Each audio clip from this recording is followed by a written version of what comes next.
Hello mga Mare Koy, welcome sa aming mini vlog.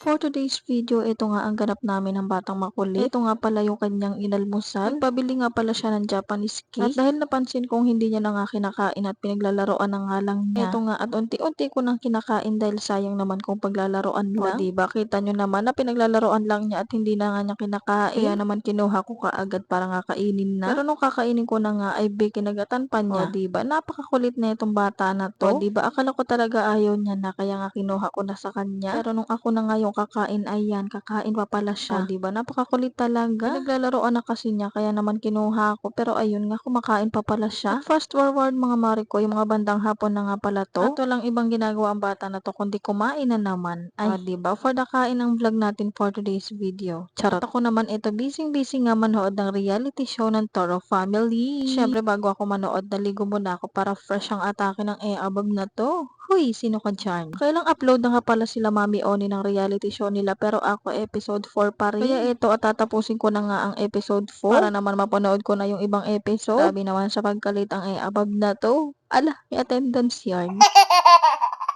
At mga bandang gabi na nga pala to pero ito ang bata for the tulog-tulog. At maya-maya rin mga Mare Koy, ito nga at naglalakad na kami pa uwi. Ayaw kasi umandar ang motor ni Papa Noriel kaya ito at for the lakad nga kami. Pero okay lang yan, exercise din yan. Ayan nga silang mag-ama for the lakad-lakad yarn. O diba, bati sila ngayon dahil nasa labas kami pero pagdating yan sa bahay ay mag-aaway na naman yung mag-ama na yan.